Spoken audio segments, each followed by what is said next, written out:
Bueno, buenas tardes. Vamos a iniciar hoy, en este día viernes 22 de octubre, día de Juan Pablo II, el santo de ustedes, ¿no es cierto?, del seminario, así que vamos a encomendarnos especialmente a él para que nos siga acompañando en esta materia y en todo el trayecto formativo que ustedes vienen realizando. En el nombre del Padre, del Hijo y del Espíritu Santo. Amén.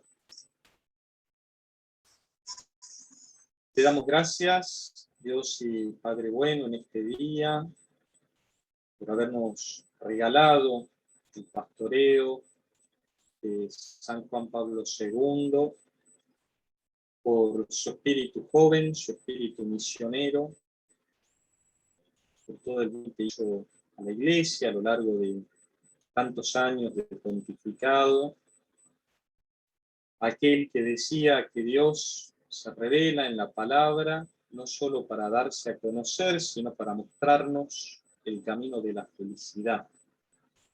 Por eso, también siguiendo sus palabras, queremos escuchar hoy el Evangelio en el cual Jesús nos revela también cuál es el camino a la felicidad. El Evangelio según San Mateo, capítulo 7, versículos 24 al 27. Si alguien lo tiene y puede leerlo, Mateo 7, 24 al 27.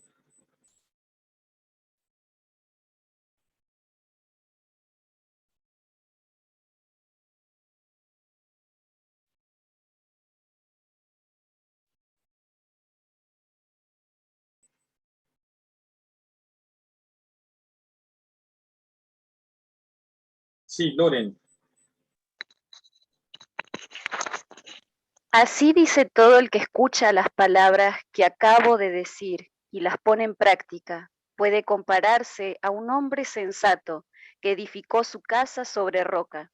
Cayeron la lluvia, se precipitaron los torrentes, soplaron los vientos y sacudieron la casa, pero ésta no se derrumbó, porque estaba construida sobre roca. Al contrario, el que escucha mis palabras y no las practica puede compararse a un hombre insensato que edificó su casa sobre arena. Cayeron la lluvia, se precipitaron los torrentes, soplaron los vientos y sacudieron la casa. Esta se derrumbó y su ruina fue grande. Palabra de Dios. Te alabamos, Señor.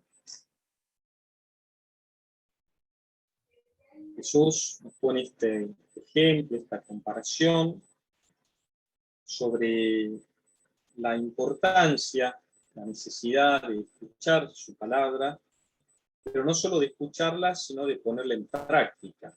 Y ahí está lo fundamental para que nuestra casa quede firme ante las fuertes lluvias, tempestades, tormentas. Y cuando hablamos de casa, ¿de qué podemos estar hablando? ¿Qué les parece a ustedes que puede significar la casa? La vida misma. Exacto, la vida. ¿Qué más? Nuestro corazón. Nuestra alma. El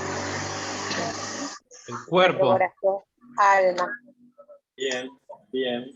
Y también puede ser nuestra familia, puede ser la iglesia, la comunidad. Puede ser esa casa, como ustedes decían, ¿no? A nivel personal, el corazón, nosotros, nuestra vida, y también podemos hacerlo como comunitario, ¿no? La casa, que es la familia, se sustenta en la fe, en la palabra de Dios, en nuestras comunidades. Entonces, más allá de los problemas, dificultades que hayan, permaneceremos siempre de pie.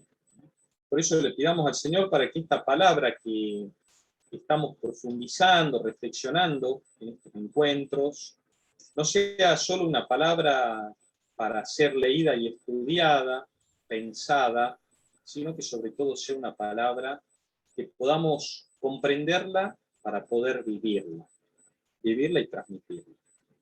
Esto le pedimos hoy a Dios y lo queremos hacer con las mismas palabras de Jesús. Palabras que están en la Biblia, con las cuales le enseñó a rezar a sus discípulos. Padre nuestro que estás en el cielo, santificado sea tu nombre, venga a nosotros tu reino, hágase tu voluntad en la tierra como en el cielo. Danos hoy nuestro pan de cada día, perdona nuestras ofensas, como también nosotros perdonamos a los que nos ofenden. No nos dejes caer en la tentación y líbranos del mal. Amén. San Juan Pablo II ruega por nosotros. En el nombre del Padre, del Hijo y del Espíritu Santo. Amén. Bueno, muy bien. Teníamos entonces la lectura de la Constitución Dei Verbum, que es aquel documento que la Iglesia en el Concilio Vaticano II, allá por la década del 60, escribe para hablarnos de la importancia de la palabra de Dios dentro de la vida cristiana y de la vida de la Iglesia. Ya haremos alguna referencia más, pero la invitación era que de a poco la vamos leyendo.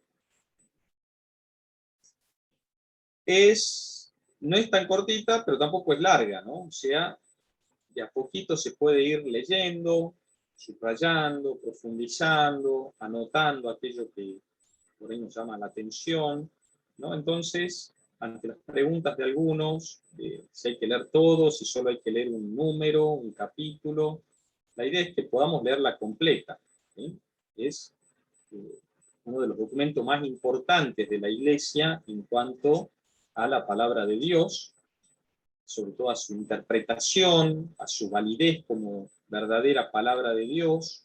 Por eso me parece oportuno que tengamos conocimiento, ¿no es cierto?, de este documento, que podamos leerlo, y cualquier cosa también lo vamos charlando aquí en estos encuentros. Entonces, si alguno ya lo leyó, bien. Si alguno está en camino, adelante. Y si alguno todavía no lo pudo leer, bueno, ya tendrá tiempo. Así que ninguno se haga problema. Bueno, voy a compartir pantalla. A ver, veamos cómo andamos de internet hoy, porque a veces comparto y se clava la pantalla.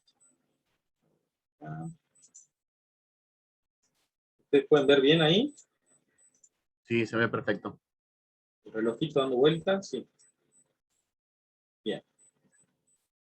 Me freno acá, que es donde comenzamos la vez pasada, para hacer un breve repaso.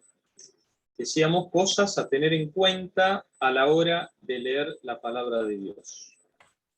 ¿Por qué no lo podemos leer como un libro cualquiera, escrito, no sé, este año, hace 10 años, o el siglo pasado, o hace 200 años? ¿Por qué no lo podemos leer igual? En primer lugar, porque fue escrito hace un poquito más de tiempo.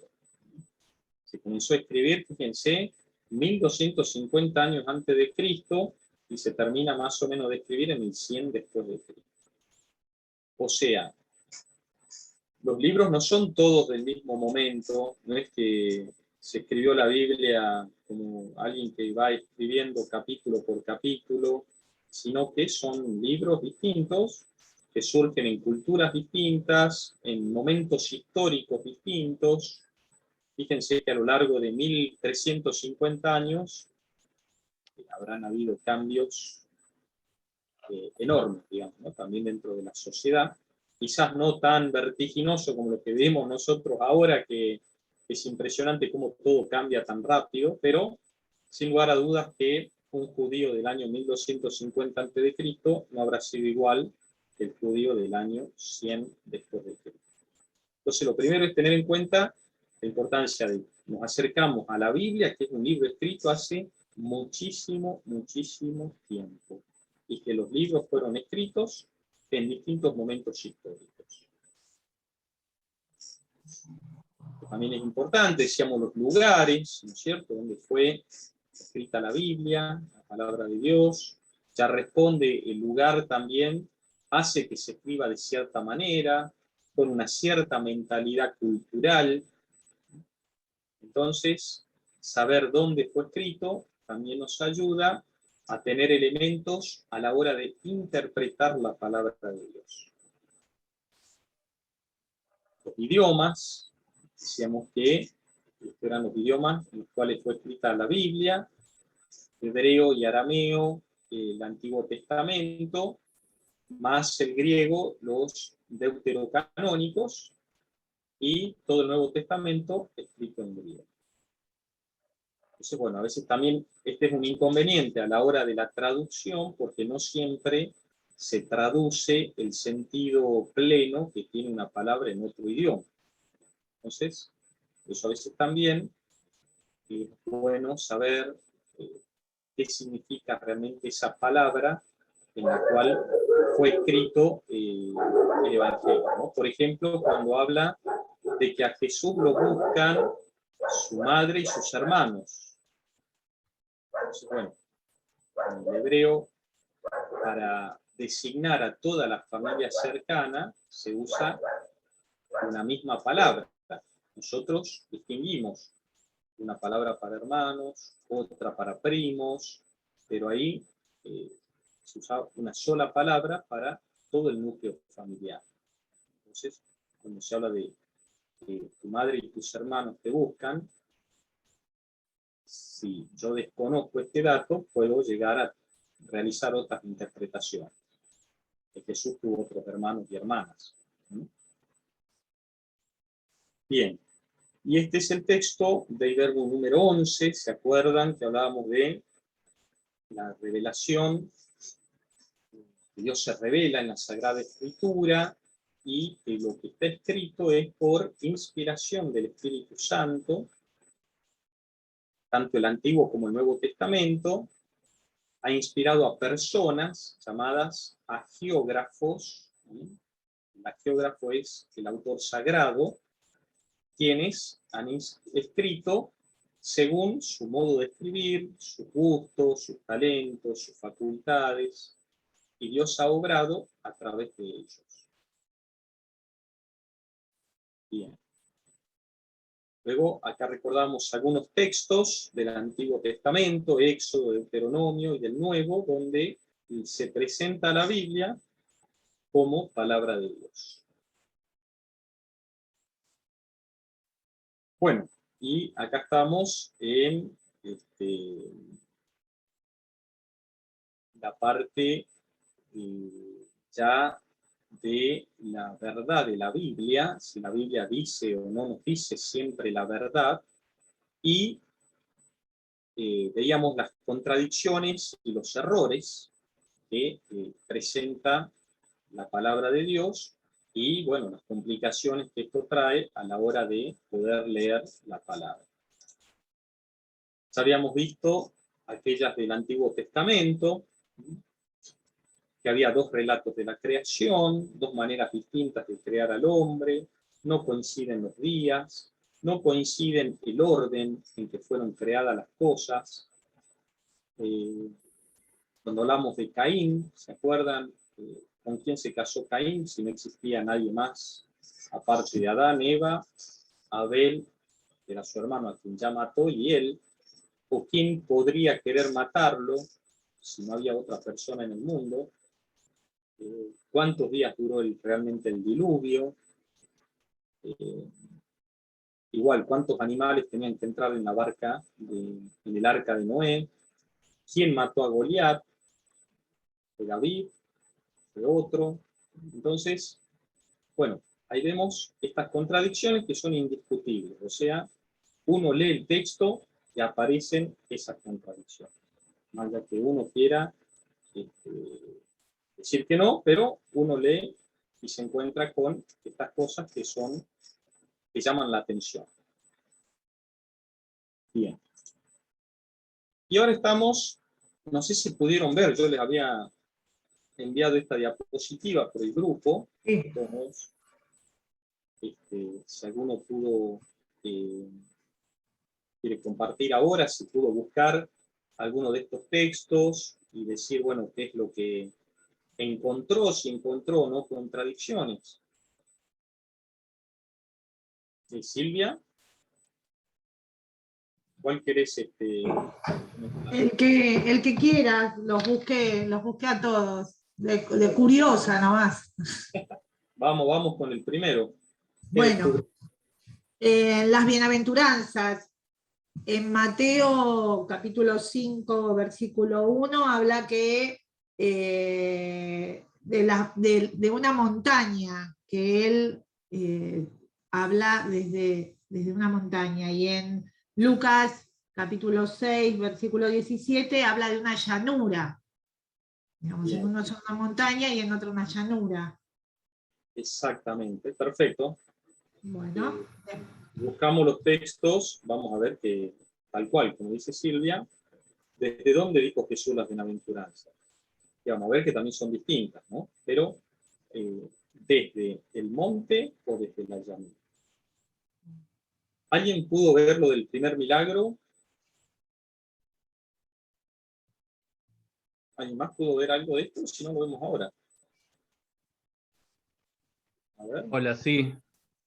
El primer milagro habla de Juan, es el de la boda de Caná, y el de Marcos habla del leproso, y el de Mateo del endemoniado. Y en Marcos y en Mateo no, en ningún momento en todo el Evangelio habla de las bodas. Exacto, exactamente. Fíjense, los primeros milagros que se presentan entonces son distintos. Entonces, Juan dice, este fue el primer signo que hizo Jesús, pero Marco ni siquiera, como dice Pascual, ni siquiera lo menciona, ¿no? Si fuera el primero tendría que tener una importancia también relevante como para que pueda ser escrito y tenido en cuenta, ¿no? Pero Mateo y Marcos lo ignoran y colocan otros que a la vez también son distintos entre ellos, como el primer milagro. Los primeros lugares, ¿alguien más pudo ver algo?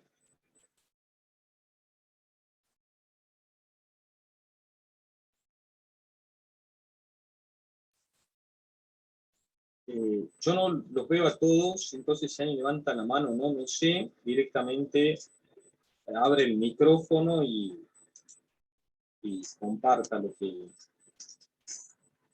que haya descubierto.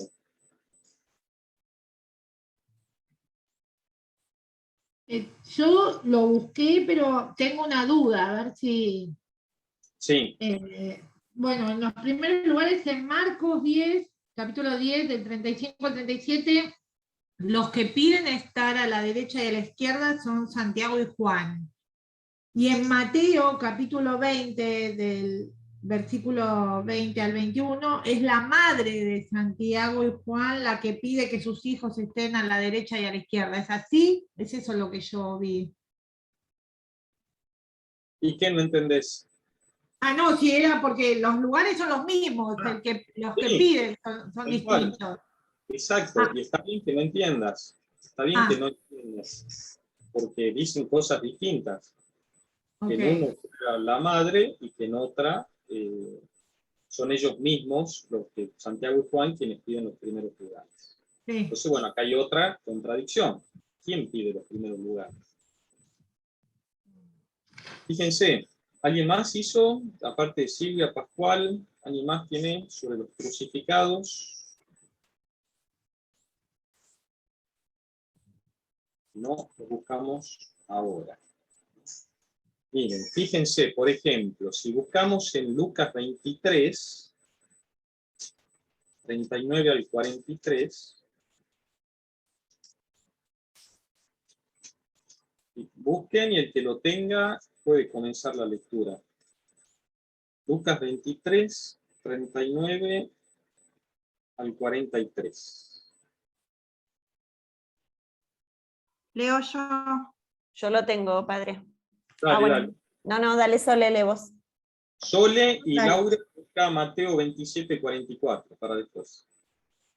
Bueno, Dale, Sole. uno de los malhechores crucificados lo insultaba diciendo: ¿no eres tú el Mesías? Sálvate a ti mismo y a nosotros.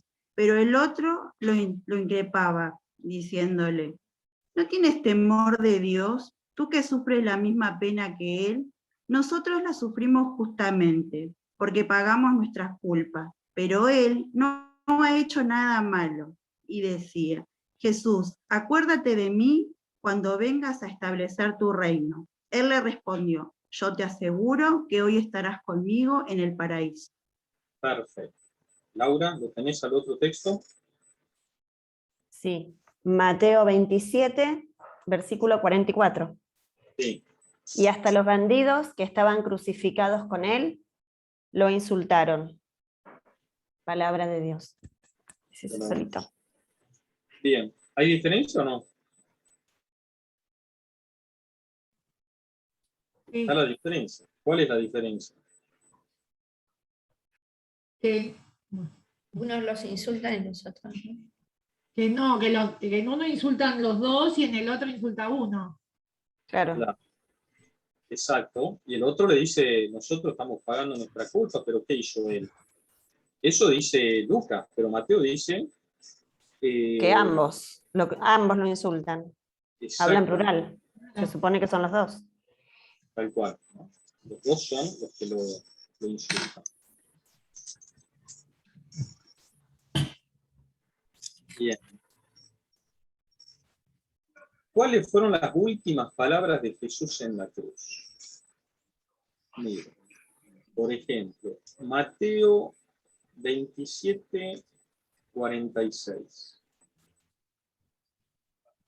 Acá lo tengo, padre, si querés lo leo porque... Dale, dale. Mateo 27, 46. A esa misma hora, Jesús gritó con fuerza: Elí, Elí, lema sabactani, es decir, Dios mío, ¿por qué me has abandonado? Bien, Palabra de Dios. ahí está. Y eso es lo último que dice. Después grita y entrega el Espíritu, ¿no? Pero eso es malo. Es lo último. Ahora, si vamos a Lucas 23, 46. Este es súper interesante.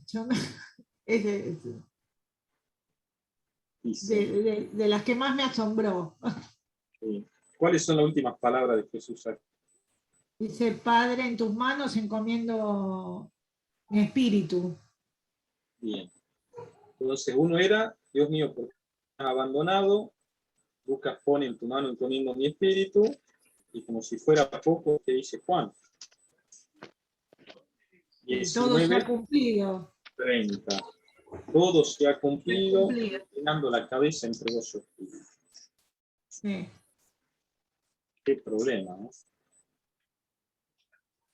Bueno, Tal cual. bien, entonces vemos cómo hay contradicciones, ¿cierto? Que si tenemos a leer bien, ¿verdad? Bueno, acá también el tema de las mujeres, estas son las mujeres que van al sepulcro. Todos son Sí. de los capítulos. Por ejemplo, Mateo 28:1, pasado el sábado al amanecer, el primer día de la semana, María Magdalena y la otra María fueron al sepulcro. Sí, María Magdalena y la otra. exacto. Marcos 16:1. Marcos 16 dice: cuando pasó el sábado, María Magdalena, María, madre de Santiago, y Salomé compraron aromas para embalsamar el cuerpo. Ahí ya aparece otra persona, otra más. Exacto. 4:1. El primer día tengo. de la semana,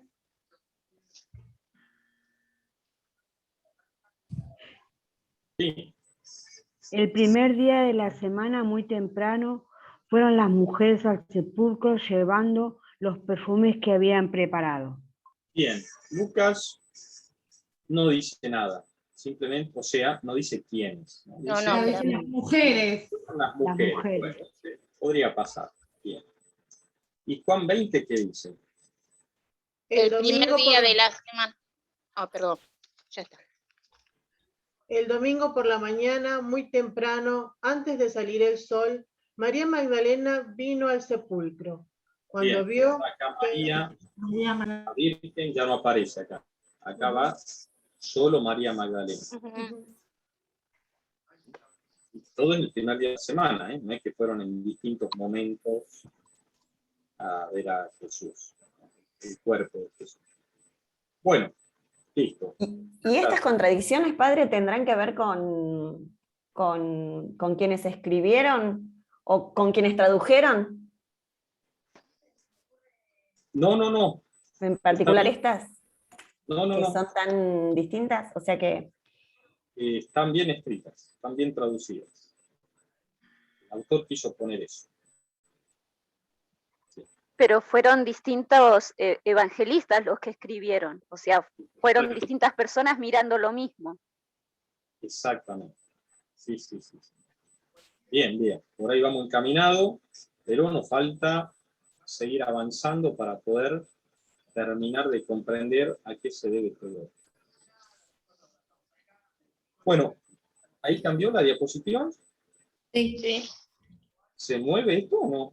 ¿Ustedes ven que se mueve? Sí, se mueve. Genial, ¿eh? Bien. Entonces, recién hablábamos de contradicciones del texto, o sea, dentro de lo que se relata, digamos, ¿no? En el Antiguo Testamento, en el Nuevo, vemos cómo por un lado hay cosas que se repiten, hay en el mismo texto o contradicciones, cuántas personas son, quiénes son, cuáles son las últimas palabras, cuál es el primer milagro, como que no hay un acuerdo en eso, ¿no? Pero bueno, vamos ahora, hay otras cosas que están erradas en la Biblia a nivel científico. Por ejemplo, primera de Samuel, si alguien me encuentra esa, primero el libro de Samuel, que está Deuteronomio, Josué, Jueces, Samuel, Antiguo Testamento.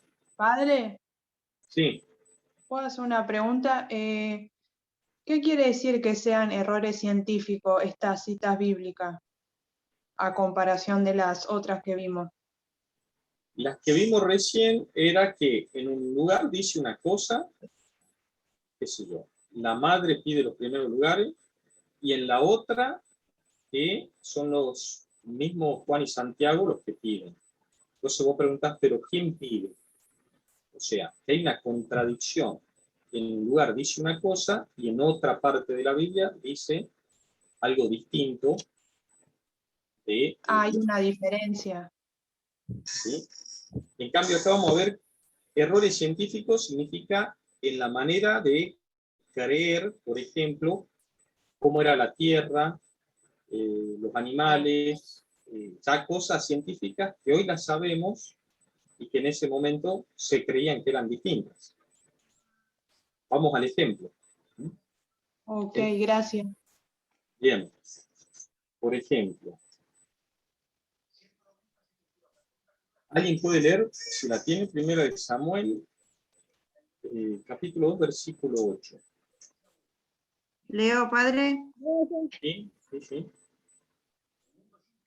Él levanta del polvo al desvalido y alza al pobre de la miseria, para hacerlo sentar con los príncipes y darles en herencia un trono de gloria, porque del Señor son las columnas de la tierra y sobre ellas afianzó el mundo. Bien. A ver, esto que dice no es una metáfora, una comparación o lo que uno quiera buscarle. Cuando habla de que el Señor hizo, del Señor son las columnas de la tierra, sobre ellas afianza el mundo, entonces consideraba que la tierra era como si como un plato, Plana. estaba sostenida sostenida sobre columnas. ¿Sí? Entonces, la Biblia está diciendo que la tierra es así. ¿Sí? Un plato sostenido por columnas. Hoy creo que nadie se animaría a decir que la tierra es un plato sostenido por columnas. La tierra es como la vemos ahí. ¿Sí? Bueno, están estos terraplanistas, no sé cómo dicen, la tierra es plana, pero bueno, es otra cosa. Pero hasta Colón se veía como todo distinto, ¿no? Hasta el descubrimiento de América. Exacto, ¿no? O sea, había un montón de maneras de pensar e imaginar el mundo, ¿no? La que tenían en este momento en la cultura era esa, ¿no es cierto? Un plato sostenido en columnas. Pues uno lee esto y dice, bueno, pero la Biblia si dice la verdad, como está diciendo de que la tierra es así, si sabemos que no es así. A eso, Gaby, me refiero con el tema de errores científicos. Padre, hay muchos evangélicos cristianos que siguen creyendo en eso, en que la tierra es plana. Hasta el día de hoy, yo he escuchado muchos que han dicho que la tierra es plana. No se basan en lo que vimos y aprendimos en la escuela. Claro, y bueno, puede ser basados en una lectura, claro, fundamentalista, se dice, de la palabra de Dios, cuando uno toma lo que la Biblia dice al pie de la letra. Entonces, si la Biblia dice que la tierra está sobre columnas, la tierra está sobre columnas. ¿Sí? Entonces, nosotros acá lo que vamos es a la importancia de hacer, y acá queremos dirigirnos después de que veamos todas estas cosas, una correcta lectura e interpretación de la palabra de Dios. Porque si no, cada uno entiende lo que quiere. Si no, el evangelista puede entender que la tierra es plana, porque así lo dice la Biblia. Ahora nosotros lo que vamos, ¿hacia dónde vamos? A poder entender por qué hay contradicciones en la Biblia, por qué hay estos errores que están presentes en la Biblia, por qué están. Eso es lo que hacia allá vamos. Pero para eso vamos a seguir con algunos otros datos curiosos que aparecen en la palabra de Dios. Libro de Josué. Josué está antes de Samuel, y los jueces anteriormente, y Josué. Capítulo 10, 12, 14. ¿Alguien lo tiene? Lo tengo, Sergio. ¿Querés que lo lea? Dale. Aquella vez, cuando el Señor puso a los amorreos en manos de los israelitas, Josué se dirigió al Señor y exclamó, en presencia de Israel, detente sol en Gabaón, y tu luna en el valle de Ayalón. Y el sol se detuvo y la luna permaneció inmóvil, hasta que el pueblo se vengó de sus enemigos. Bien. No, bien. ¿Cuál es el problema que ustedes ven en este texto?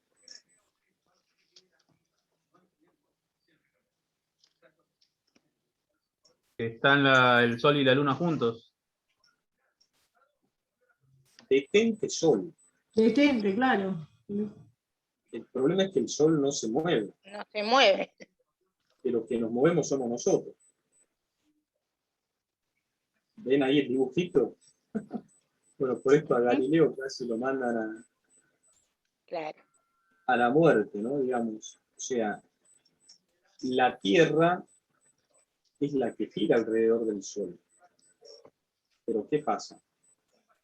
El Sol está siempre ahí. Los que nos vamos moviendo somos nosotros. Pero la conciencia... Pero quizás se estaba refiriendo a irradiar la luz. Es metafórico. No, se creían otras cosas en aquel tiempo. Se creían otros dioses. Bien. Hoy podemos hacer Claro, para mí hay que pensar en un contexto científico que es completamente distinto al actual. Claro. Exacto. Fíjense. Si la Iglesia hubiera interpretado que esto era simbólico, no hubiera estado contra Galileo, digamos, ¿no? Contra Copérnico, contra todo el movimiento moderno de que no es el universo el que gira alrededor de la Tierra, sino que la Tierra es la que gira, en este caso, alrededor del Sol. ¿Qué pasa acá? Ustedes piensen en la mentalidad de la época del libro de Josué, cientos de años antes de Cristo. Claro. Entonces, ¿ellos qué veían? Uno al sol, ¿qué ve que hace el sol? ¿El sol? Se mueve, uno ve que se mueve. Si no sabe que está quieto, piensa que se mueve. Uno dice, el que se mueve es el sol, no nosotros. La Tierra está quieta. A la mañana sale de acá, se va moviendo y se va por el oeste. Entonces, por eso dice, detente sol, como que el sol se está moviendo. Y el sol se detuvo. Entonces, es evidente, uno puede decir, bueno, y en ese momento, así como se pensaba que la Tierra no era redonda, sino que era un plato, no es raro pensar de que tengan la idea de que el Sol es el que está dando vuelta. Repito, hasta la modernidad, la Iglesia siguió sosteniendo que eso era así. Claro. El Sol. Nosotros hoy sabemos que no. Pero en ese momento era imposible que alguien escriba haciendo algo, o sea, leyendo este texto, a nadie se le pudo haber sorprendido que el sol se detenga. O sea, que el sol se detenga por una intervención divina, digamos. Pero acá lo que está de fondo es que el sol se está moviendo. Ese es el error, digamos. ¿Sí? Que lo vemos hoy nosotros. En su momento, como les digo, no era un error. Era lo normal, creer eso. ¿Sí? Es verdad. Otro acá, el Marcos 4:31.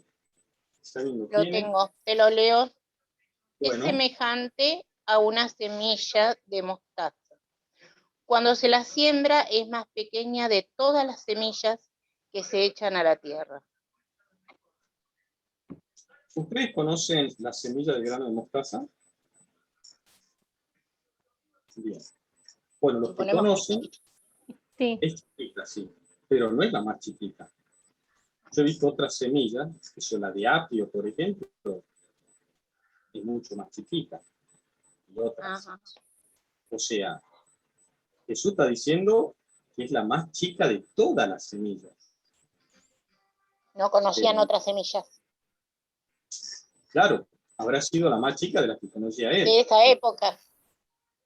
Claro. Entonces, el Evangelio nos habla acá de que la semilla de mostaza es la más pequeña de todas las semillas de la tierra. De todas. Y hay otro error. No es la más chiquita de todas.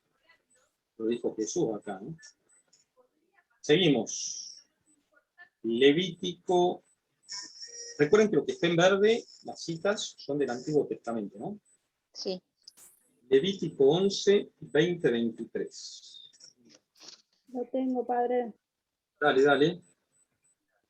Además, ustedes deberán considerar inmundos a todos los insectos con alas que andan sobre 4 patas, pero podrán comer entre los animales de esa clase todos aquellos que tienen larga la pata de atrás y por esto puede saltar sobre el suelo, o sea, todas las variedades de langosta y grillo, cualquier otro insecto alado que tenga 4 patas será para ustedes una cosa inmunda. Palabra de Dios. Alabamos. Bueno, estamos diciendo es palabra de Dios. Está bien. Sí. Es palabra de Dios. Ahora, la palabra de Dios está diciendo que un insecto tiene 4 patas. Sí. Pero por definición, el insecto tiene, como este grillo que está acá, 6 patas. 6. No 4.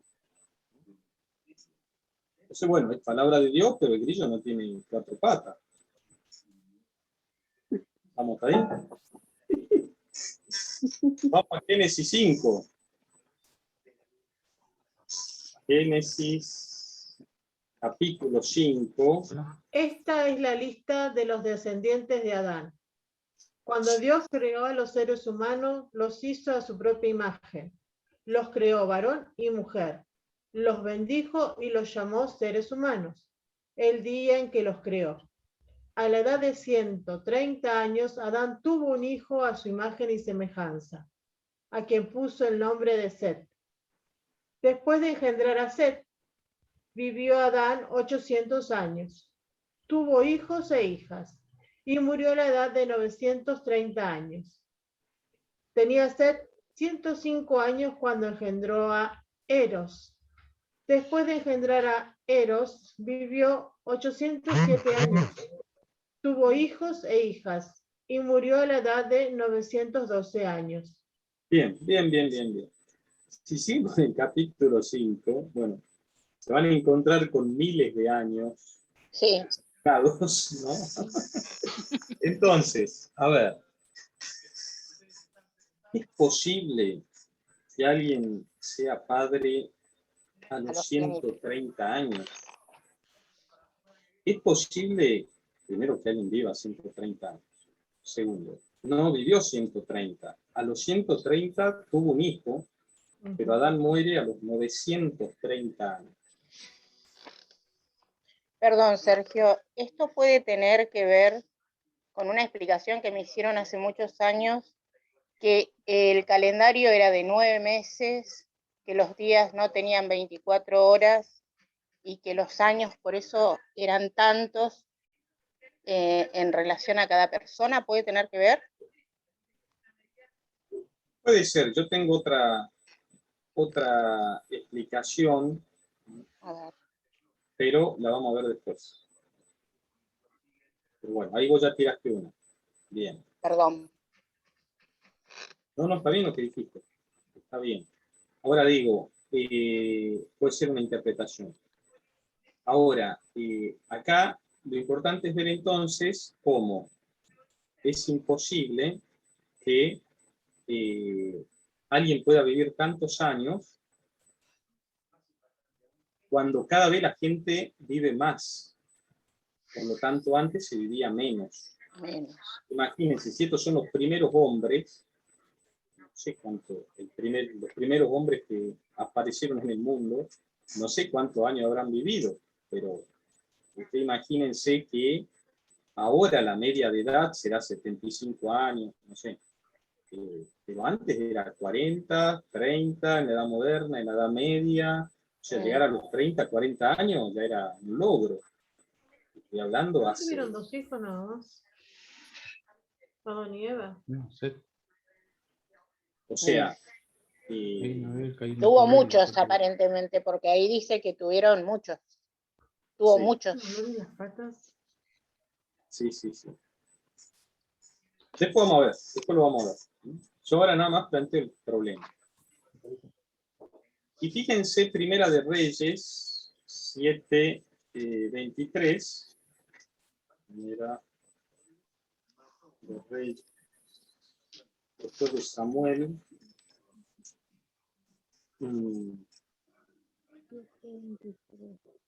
Ya lo tengo, padre. Bien. Él hizo, además, el mar de metal fundido, que medía 5 metros de diámetro y tenía forma circular. Su altura era de 2,5 metros y una cuerda de 15 metros medía su circunferencia. Bien. Bueno, acá dice que 5 metros tenía de diámetro. De diámetro y la cuerda 15 metros medía su circunferencia. Pero, bueno, ahí le pongo una letra pi, recordarán 3,14, bueno, esa fórmula que habíamos aprendido. Sí. Pero en realidad, ¿a qué voy? A que, según esto, es 3 veces el diámetro. O sea, a lo que voy, para hacerla fácil, la cuenta matemática que hacen aquí sobre cuánto medía la circunferencia, bueno, no es el dato que la matemática nos dice hoy. O sea, acá lo importante es ver que hay un error matemático. No nos importa ver la fórmula de cómo se calcula cuánto mide una circunferencia. Pero lo que está seguro es que está mal cómo se mide la circunferencia en este libro de los Reyes. ¿Sí? Entonces, conclusión de estos errores científicos, bueno, que en la Biblia es palabra de Dios, dice siempre la verdad, pero hay errores de astronomía, hay errores biológicos como la edad, de botánica, como los animales, el tema de la semilla, matemáticos. Entonces, bueno, entonces la Biblia nos dice o no la verdad. Seguimos. Uy, para colmo, ahora encontramos otro tipo de errores. Históricos. Acá vamos. Génesis 4. Génesis 4.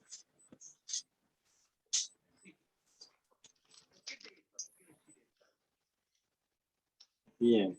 Acá ya nos habla que Abel era pastor de ovejas, que Caín era agricultor. Sí. Bien.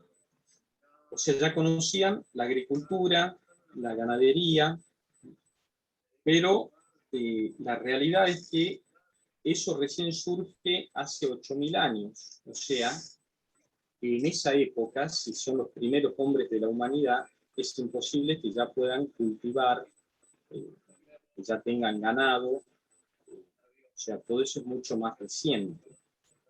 Ahí vivían de la caza, de la recolección de frutos, pero no es que ya la gente sabía que podía sembrar, que sacaba una lechuga, un tomate, que podía tener vacas.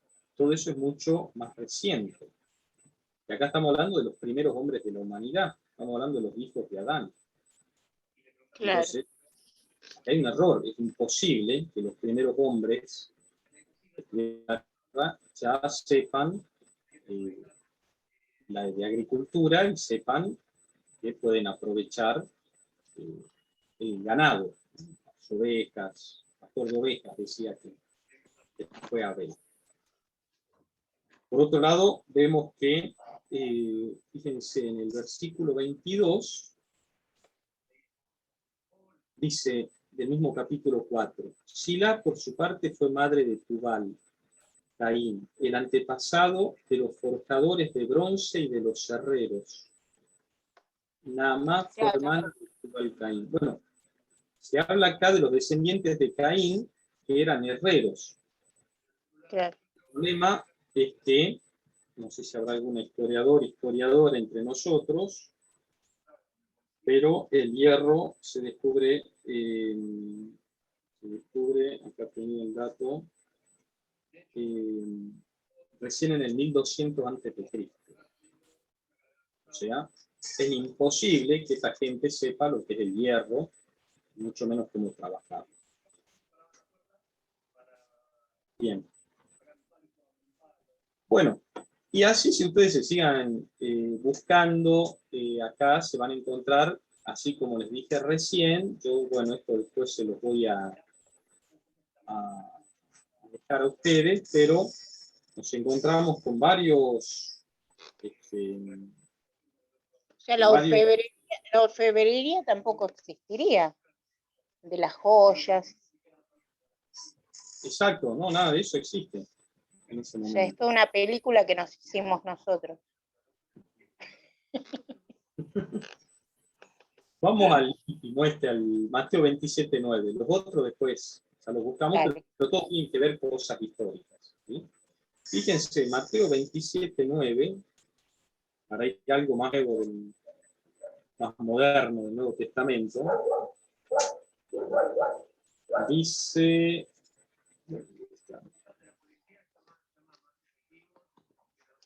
Bueno, cuando Judas, la traición de Judas, ¿no? Así se cumplió lo anunciado por el profeta Jeremías. Y ellos recogieron las 30 monedas de plata, cantidad en que fue tasado aquel a quien pusieron precio los israelitas.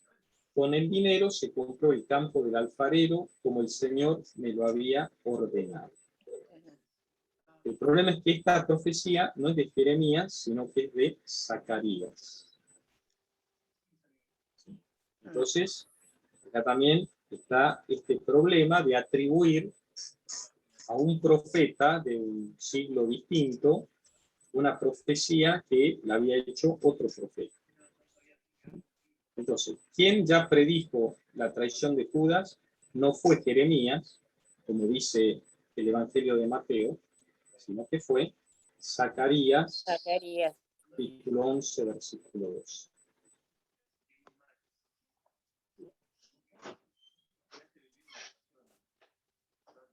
Bueno, y finalmente encontramos, vemos algo de esto y después nos tomamos un recreito. Errores morales. A ver a qué nos referimos con esto. Por ejemplo, Josué, capítulo 6, versículo 17 al 21. Josué 6, 17.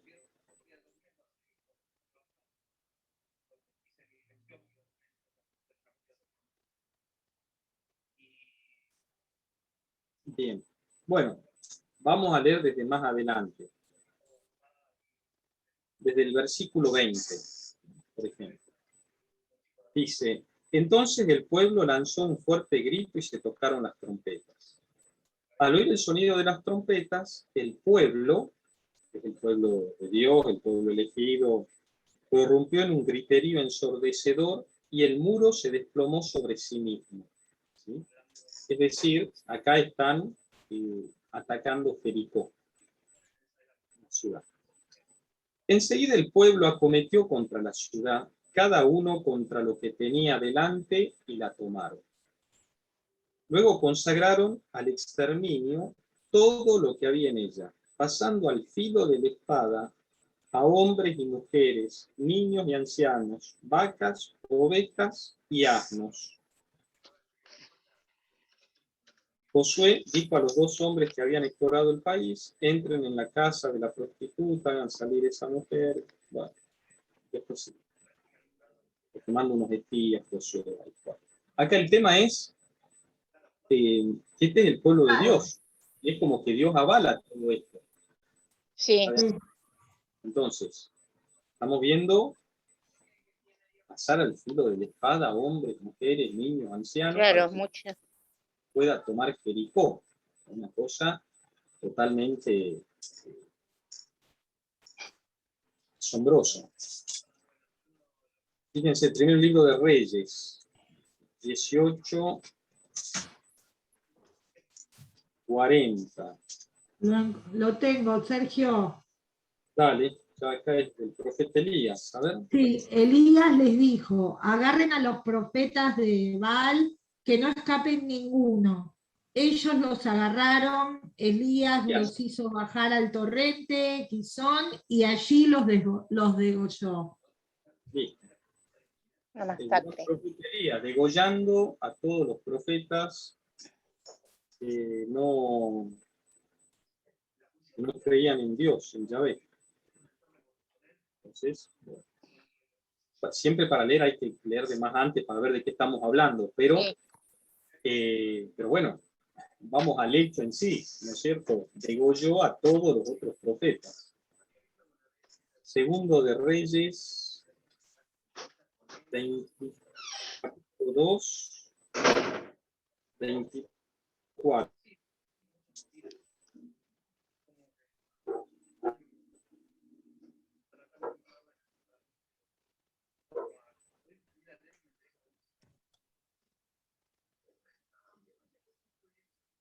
Este es sobre Eliseo. 23, 24. Desde allí subió Betel mientras iba subiendo por el camino. Unos muchachos salieron de la ciudad y se burlaban de él, diciendo, sube calvo, sube calvo. Sí, sí, sí. Él se dio vuelta, los vio y los maldijo. En nombre del Señor. Entonces salieron del bosque 2 osos, que desplazaron a 42 jóvenes. Bien. Entonces, bueno, parece que estaban rapados, digamos, ¿no? El profeta, Eliseo. Entonces, bueno, se le burlaban. Él los maldice, el profeta Eliseo, los maldice en nombre del Señor. ¿Sí? Y entonces del bosque salen 2 osos que despedazan a 42 jóvenes por burlarse del profeta. En nombre de Dios, ¿no? Salen osos. O sea, Dios hizo salir los osos para que despedacen a 42 simplemente porque se habían burlado del profeta.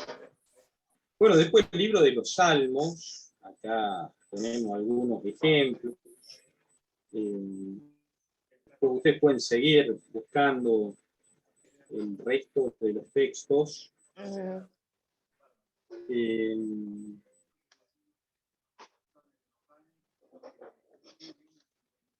108 entre paréntesis, ¿sí?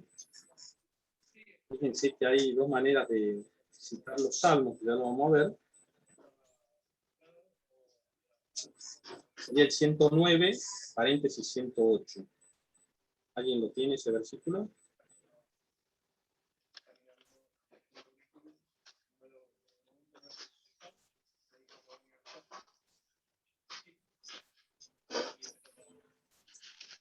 Leo, padre. Bueno.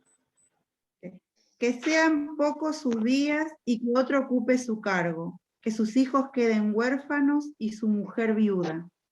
Que sus hijos vayan errantes pidiendo limosna y sean echados de sus casas derruidas. Que el acreedor se apodere de sus bienes y gente extraña le arrebate sus ganancias. Que ni uno solo le tenga piedad y nadie se compadezca de sus huérfanos. Que su posteridad sea exterminada y en una generación desaparezca su nombre. Bueno. Fuerte, Esto fuerte. lo dice un hombre de fe, ¿no?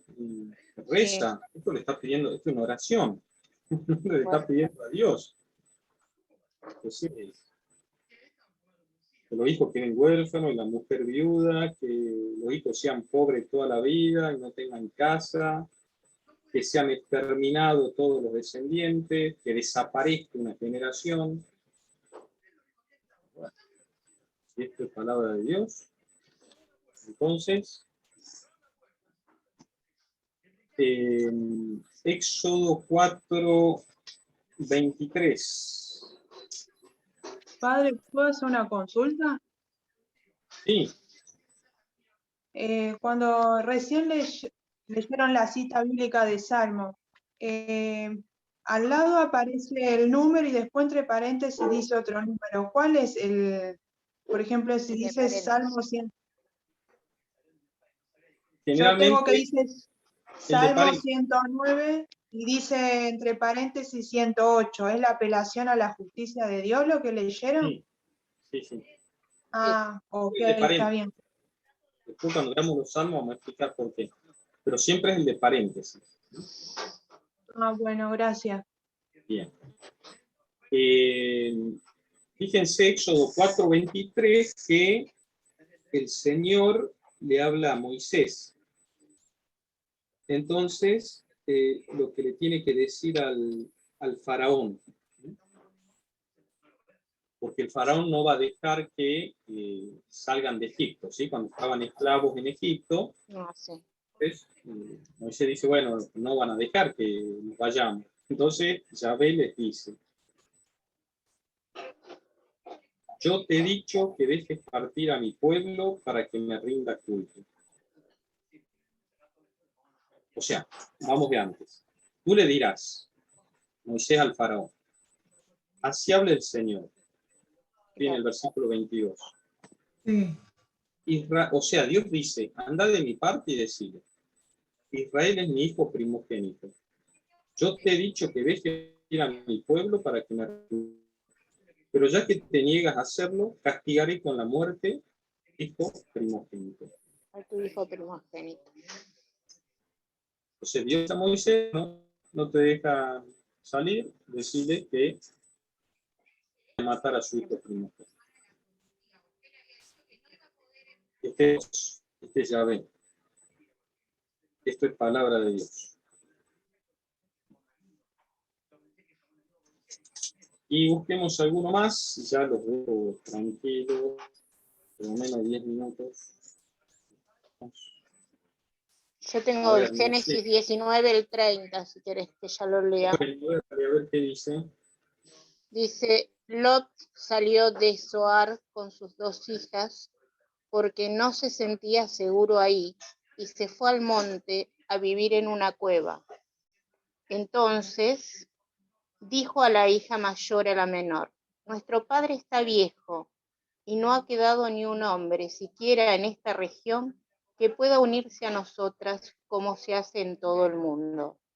Ven y embriaguémonos con vino y acostémonos con él, y así sobrevivirá la familia de nuestro padre. Y así lo hicieron aquella misma noche, y la mayor se acostó con su padre sin que él se diera cuenta, ni cuando se acostó, ni cuando se levantó. Al día siguiente dijo la mayor a la menor, ya sabes que me acosté anoche con mi padre, hagámosle beber vino otra vez esta noche y te acuestas tú con él, para que tenga descendientes. Lo hicieron del mismo modo aquella noche y la hija menor se acostó con él sin que se diera cuenta ni cuando se acostó ni cuando se levantó. Las 2 hijas quedaron embarazadas de su padre. La mayor dio a luz, es un horror todo lo que estoy leyendo. Eso te iba a decir, aclarate esto, por favor, esto es tremendo.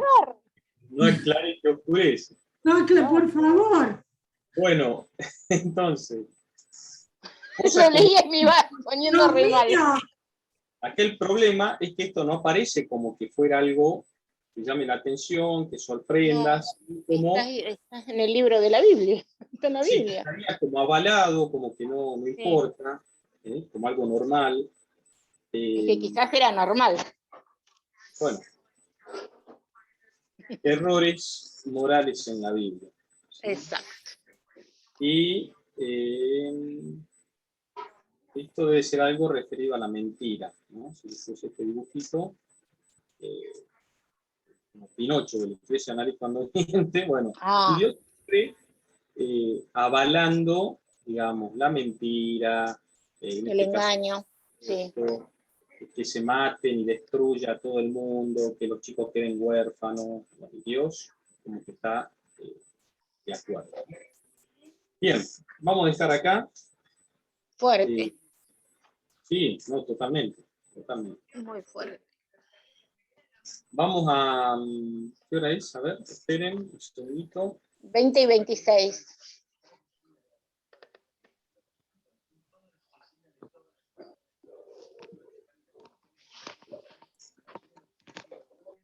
Se tildó, Sergio. Sergio.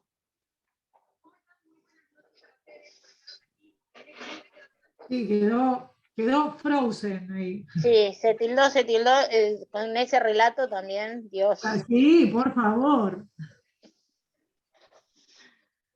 Yo lo iba leyendo y iba descubriendo cada vez peor, digo, ¿cuándo viene algo bueno? ¿Qué iba a decir? No quería, yo que a mí siempre me gusta leer, no me animaría a leer. No.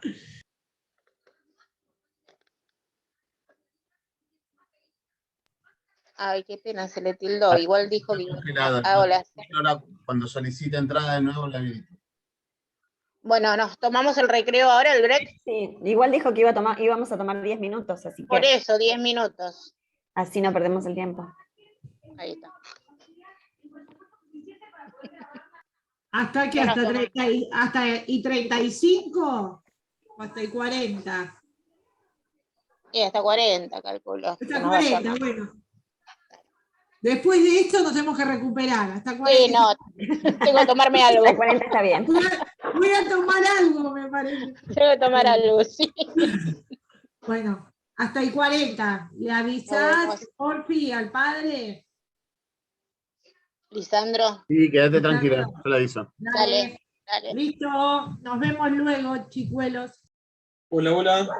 ¿Se fueron? Bueno, nos vemos 9 menos 20. Listo. Nos vamos a recuperar.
Parece que tiene problemas, no se escucha.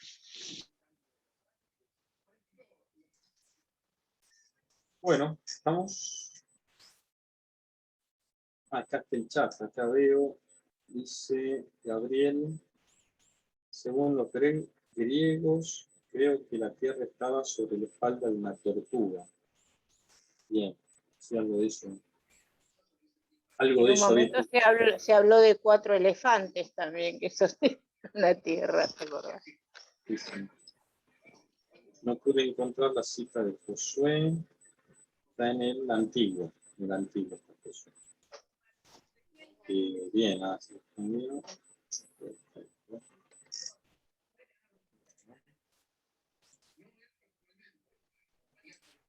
Bueno, algo para decir. Quedamos mudos. Sin palabras. Padre, en la escuela la maestra nos decía cuando teníamos muchos errores de ortografía, nos decía que no teníamos errores, teníamos horrores de ortografía, y esto es casi parecido. Ustedes creían que ya habían leído todo el viernes pasado, No, pero seguimos sorprendiendo. Fíjense que, o sea, la iglesia de esto se dio cuenta desde el comienzo, los judíos también, y bueno, se trató de dar alguna respuesta, alguna solución. Los judíos en algún momento dijeron, bueno, va a volver el profeta Elías y nos va a explicar algún día todas estas cosas que no entendemos. Una de las respuestas, no muy convincentes, ¿no? San Agustín decía, si encuentro algo que parezca contrario a la verdad, pienso que el escrito que leo es defectuoso, o que el traductor no ha sido capaz de traducir el pensamiento fielmente, o que yo no entendí nada. O sea, San Agustín lo que busca, de alguna manera, es decir, bueno, no, la Biblia en sí no es acá el problema. Es o el que escribió, el que copió, o yo que no entiendo nada, traductor, pero no es la Biblia el problema. Bueno, después esa frase, Dios pretende hacernos cristianos, no científicos, por eso nos tenemos que centrar en las que son, lo que tiene que ver con nuestra salvación.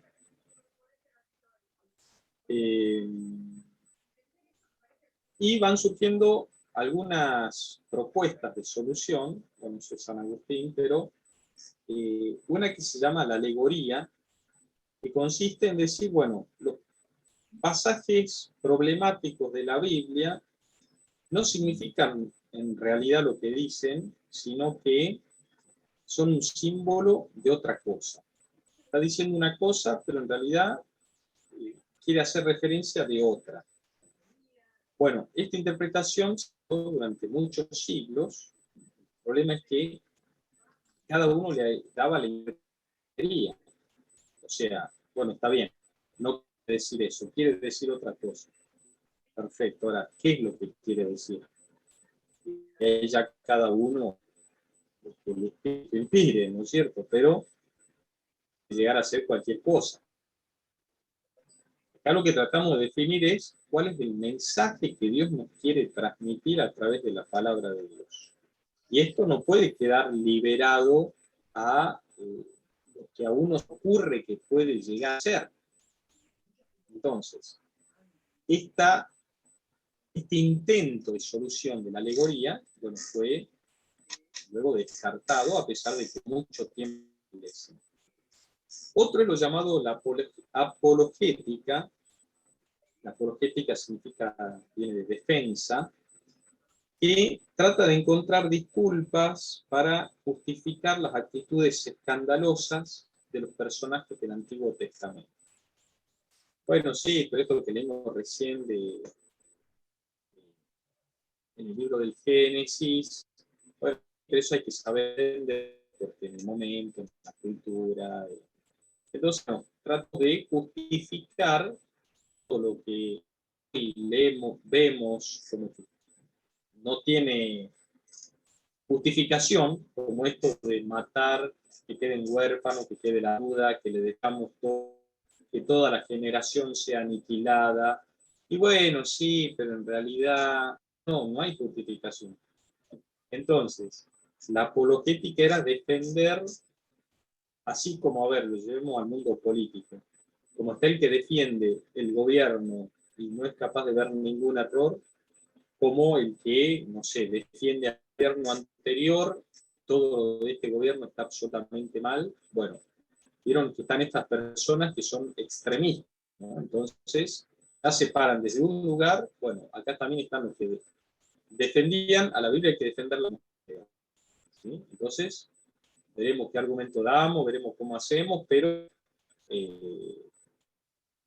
todas estas actitudes que vemos en el Antiguo Testamento, bueno, uno los entiende, los comprende. Esa es una mirada apologética. Y otra es llamada el concordismo, que ustedes lo van a ver después, en los apuntes. Dicen, bueno, a ver, la ciencia, la Biblia proviene de Dios, y la ciencia también. Porque Dios crea al hombre, la razón de la cual viene la ciencia. Dicen, la ciencia y la Biblia no pueden contradecirse. Entonces, de alguna manera hacían concordar, de ahí concordismo, lo que la Biblia tenía con los descubrimientos científicos. O sea, bueno, ya la Biblia está diciendo, sí, que no, es la Tierra la que gira alrededor del Sol, nada más que acá. O sea, como que va cambiando el argumento a medida que se van descubriendo nuevos significados, nuevas cosas en materia científica. Entonces, como que a la Biblia, bueno, la vamos a acomodar a lo que dice la ciencia, para que concuerde. Entonces, bueno, son soluciones que la Iglesia de una u otra manera ha ido luego descartando, dejando de lado. Algunos que decían que, bueno, que todos esos pasajes que hablan de un Dios vengativo, de un Dios, o todas estas cosas, errores morales, históricos, bueno, eso no fue inspirado por Dios. Como que la Biblia fue inspirada nada más que una parte, el resto no. Bueno, la Iglesia también va contra esto. De hecho, en Dei Verbum, ese documento que tienen para leer, dice que todo es inspirado y es palabra de Dios. Todo lo que está en el Antiguo y todo lo que está en el Nuevo. Entonces, también se descarta eso de, bueno, sí, la palabra de Dios es esta, pero acá donde aparece un Dios vengativo, no, esto no fue inspirado por Dios. Esto lo escribió nomás alguien, pero no hay inspiración divina en eso. ¿Sí? Entonces, bueno, estas teorías fueron descartadas, fueron dejadas de lado. Entonces, en síntesis, a ver, voy a volver a compartir ahora y después dejamos lugar si hay alguna pregunta, alguna cuestión.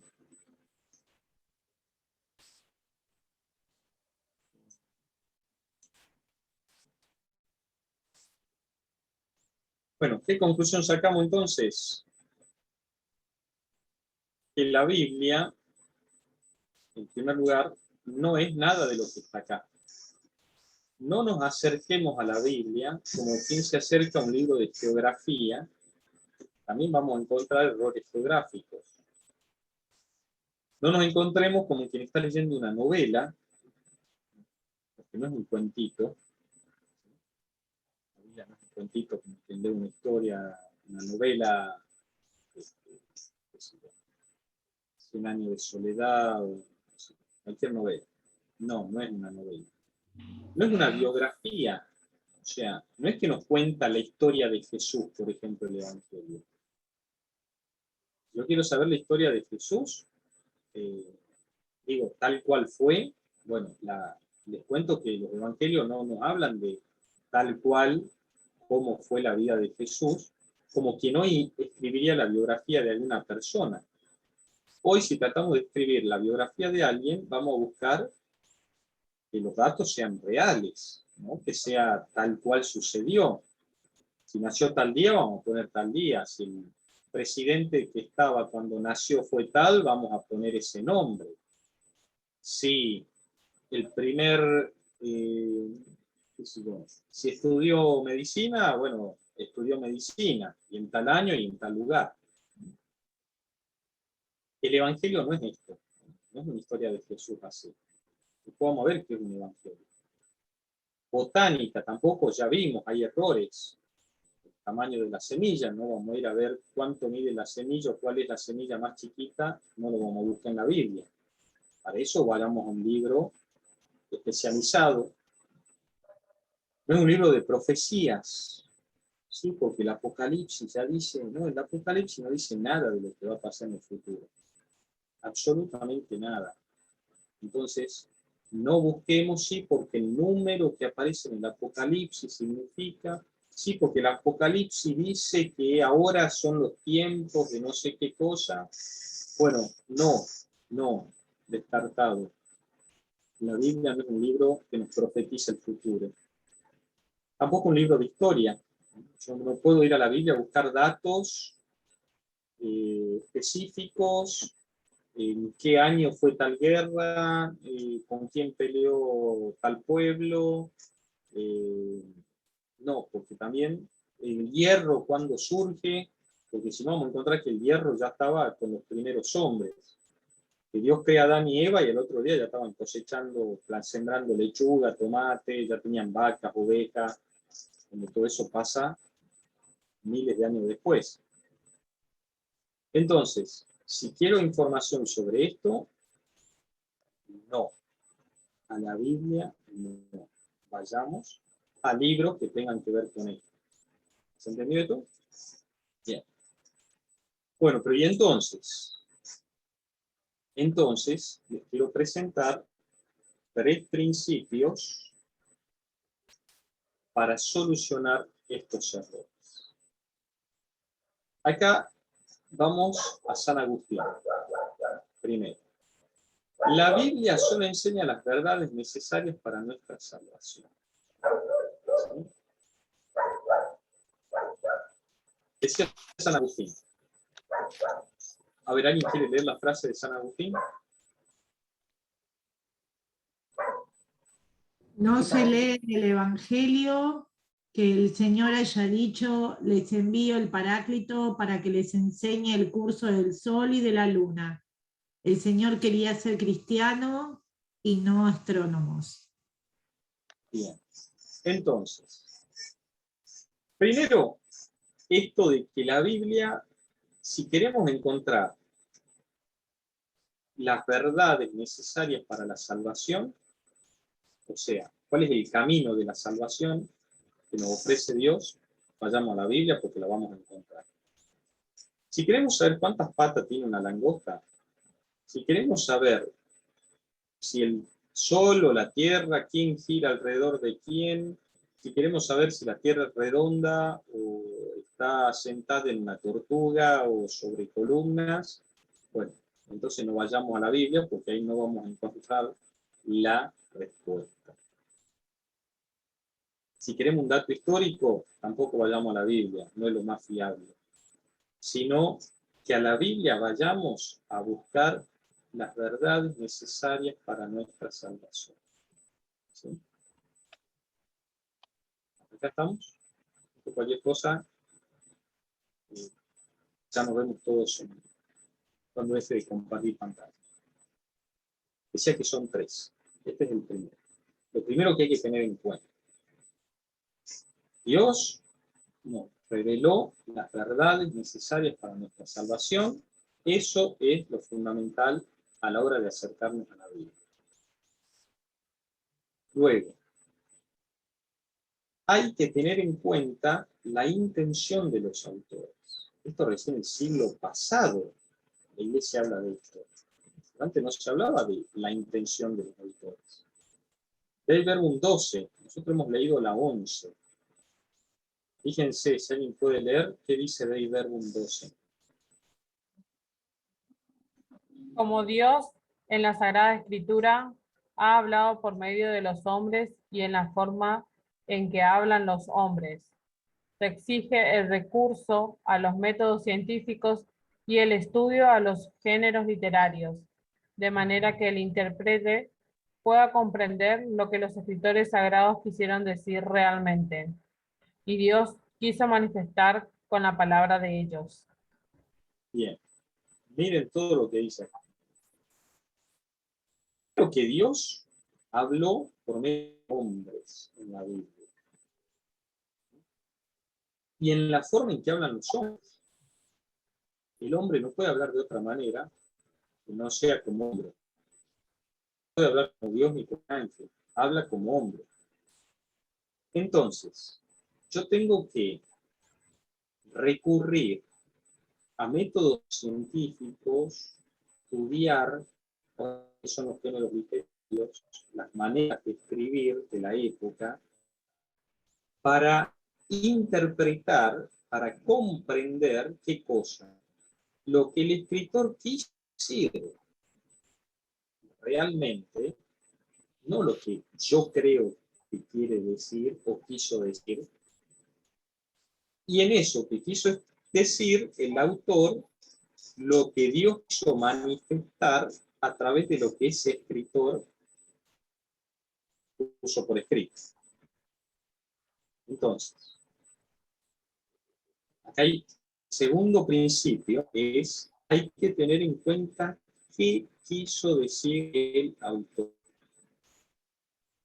Por eso, esto de abrir la Biblia, decir, bueno, para mí la Biblia, para mí este pasaje que dice, está bien.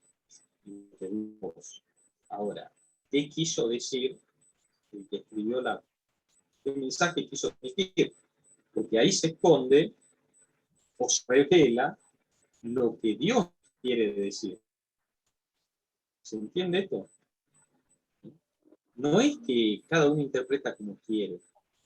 Hay un mensaje que Dios nos quiere dar. Y ese es el mensaje que lo tenemos que descubrir. Pero para eso tenemos que saber qué quiso escribir aquel que escribió. Entonces, ¿cuál es la intención de los autores? Es fundamental para comenzar a solucionar estos, entre comillas, errores que encontramos en la palabra de Dios.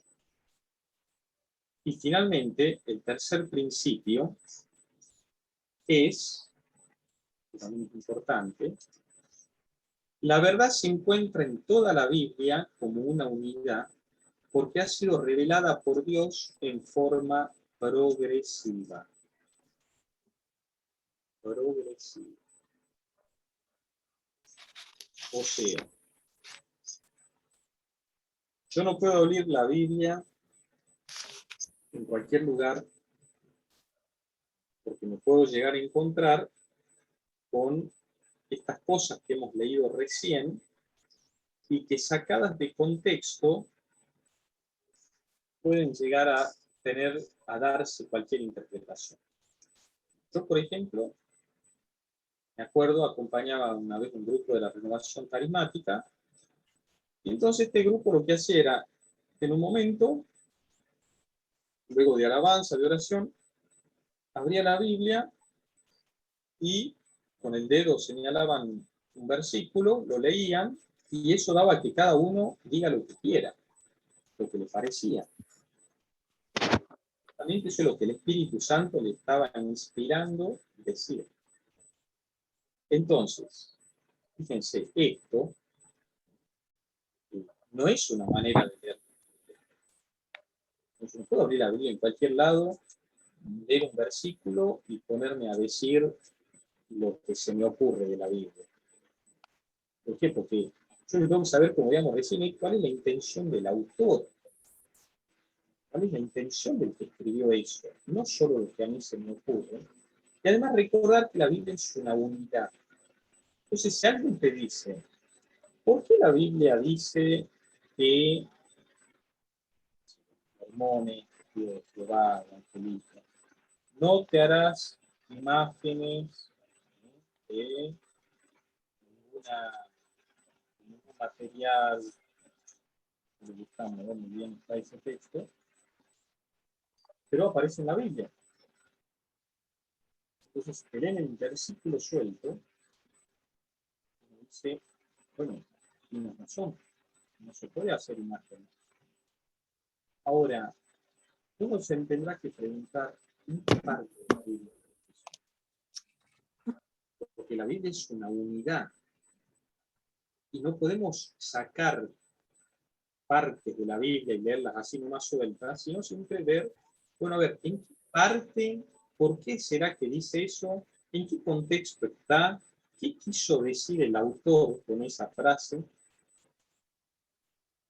Y ver cómo Dios se fue revelando, como dice acá, de manera progresiva.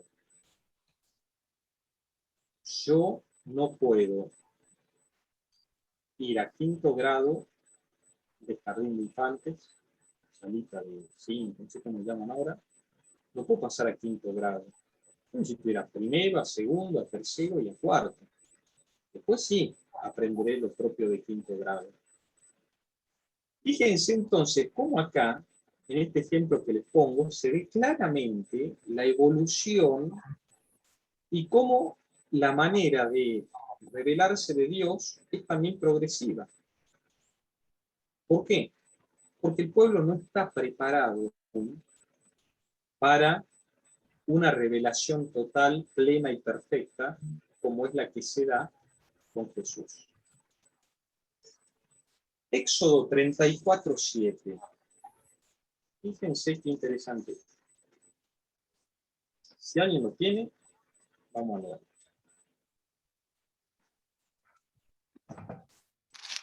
Perdón, antes que lo lean. Esto fue escrito en el siglo XIII a.C., de los primeros textos de la Biblia. 13 significa más de 1200 años antes de Cristo, ¿no? Éxodo, Antiguo Testamento 34:7, el que lo tenga, se lea. Leo. Bueno. Él mantiene su amor a lo largo de 1000 generaciones y perdona la culpa, la rebeldía y el pecado. Sin embargo, no los deja impunes, sino que castiga la culpa de los padres en los hijos y en los nietos, hasta la 3ª y 4ª generación. Palabra de Dios. Bien. Entonces, aquí fíjense, nos encontramos con un texto del siglo III a.C., donde aparece: el Señor es compasivo, bondadoso, lento para enojarse, mantiene su amor, pero, sin embargo, dice, no deja impune, sino que castiga la culpa de los padres en los hijos y en los nietos, y hasta la 3ª y 4ª generación. Bisnietos, tataranietos. Dios hace esto. O sea, vos hiciste algo, bueno, Dios te va a castigar a tu hijo, a tu nieto, a tu bisnieto, a tu tataranieto, por lo que vos hiciste. Eso es lo que el Señor le dice a Moisés. Pero ahí se corta. Fíjense. Por eso acá está, ¿eh? A este lo castiga a este, al hijo, al nieto, al bisnieto, al tataranieto, ¿no? Todos caen bajo la maldición. Entonces, y ahí se corta. ¿Sí? O sea, ya vamos a ver después, voy a poner otro ejemplo para que resulte también claro. Entonces, acá lo que vemos es un Dios que castiga hasta la 4ª generación. Te perdona, pero te va a castigar 4 generaciones. Siglo VI a.C. encontramos el profeta Ezequiel. Leo, si querés. Dale. Padre, ¿puedo leer? Por eso viviré. Ah, perdón. ¿Querés leer, Gaby? Lee, tranqui. Bueno. Estás muteada, Gaby.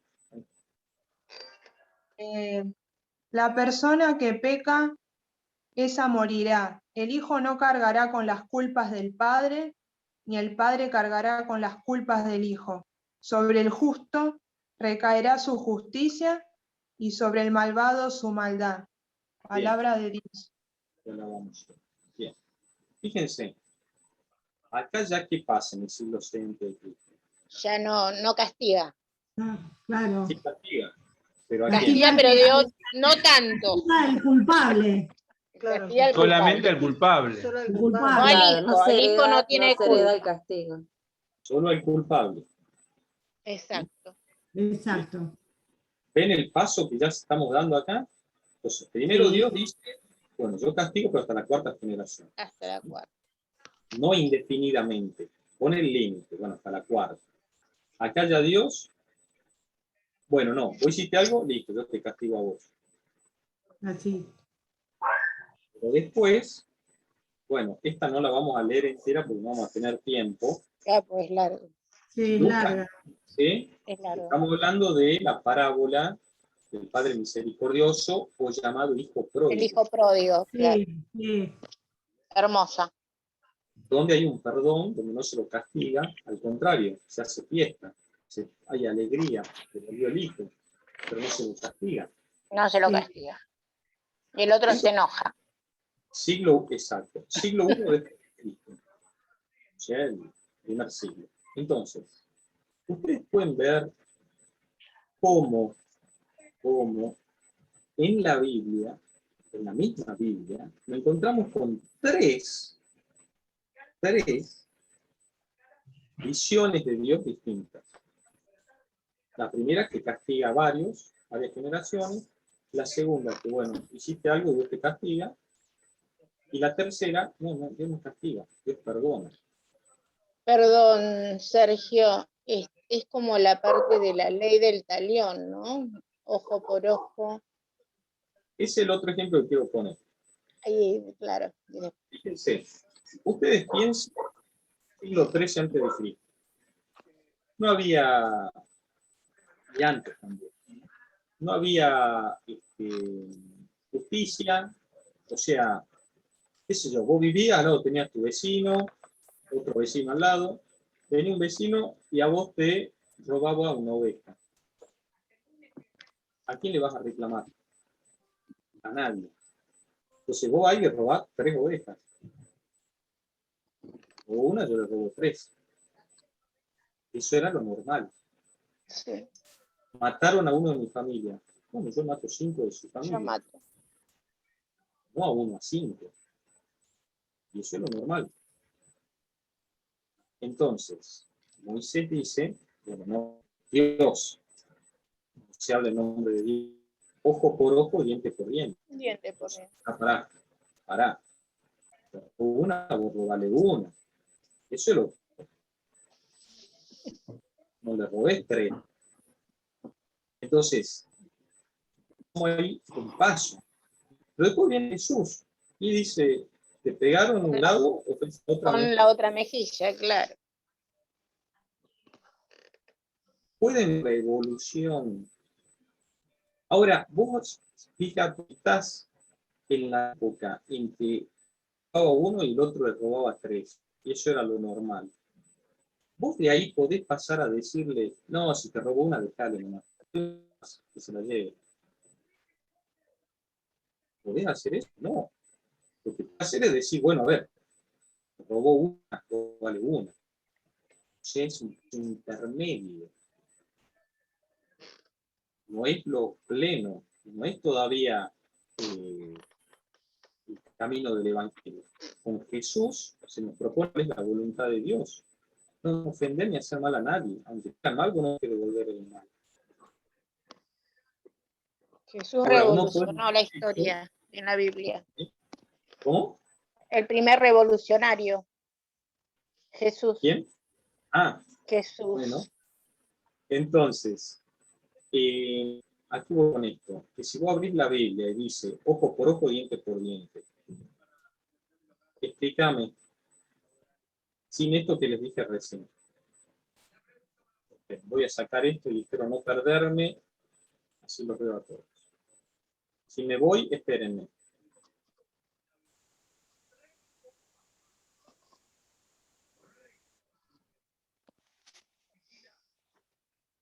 ¿Estamos? Bien.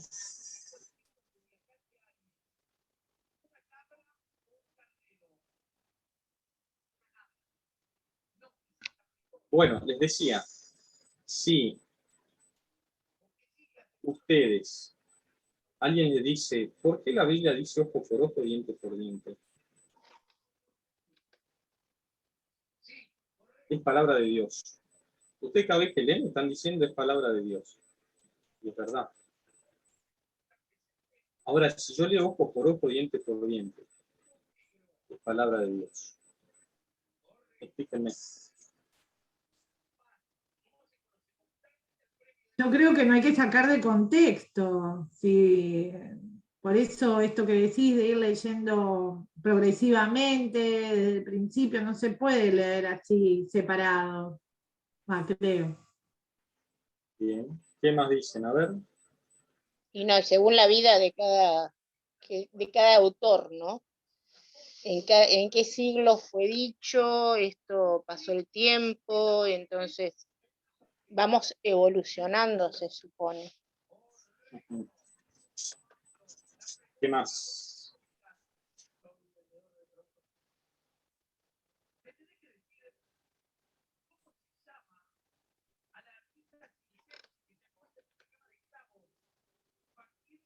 No puedo leer solo una cosa e interpretar lo que yo leo, solamente tengo que investigar más o ver, no interpretar lo que a mí me parece. Exacto. Bien. Fíjense, esto está en Éxodo 21, versículo 23. Pero si sucede una desgracia, tendrás que dar vida por vida, ojo por ojo, diente por diente, mano por mano, pie por pie, quemadura por quemadura, herida por herida, contusión por contusión.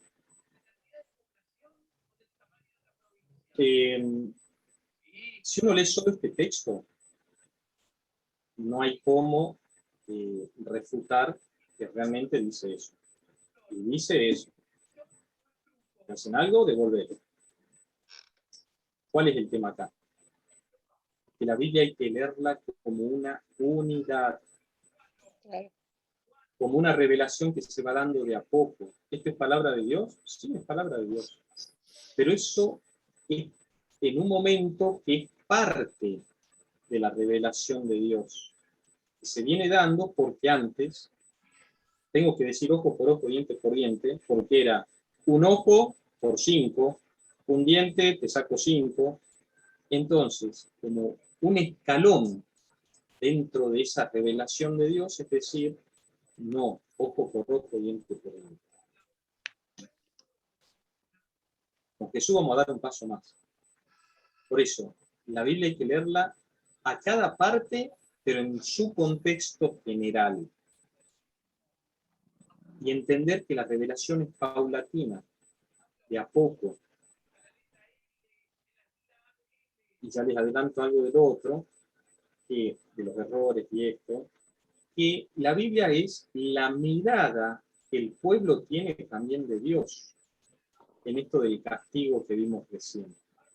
No es lo mismo la concepción, ¿cómo era? Que Dios castigaba, después castigaba más o menos, y ahora ya no castiga.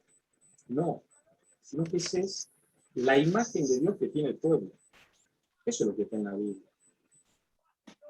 Es la imagen de Dios, la interpretación que el pueblo hace de la acción de Dios. Entonces, no creamos que el Dios del Antiguo Testamento es el Dios malo y después de repente se hace bueno. O sea, Dios siempre es bueno. Dios nunca castigó a nadie. ¿Y cómo la Biblia dice que castiga hasta la 5ª generación, hasta la 4ª? Bueno, no, es la interpretación que el pueblo hace sobre Dios. Claro. Pero no es que Dios era malo y ahora es bueno. O sea, Dios siempre fue igual.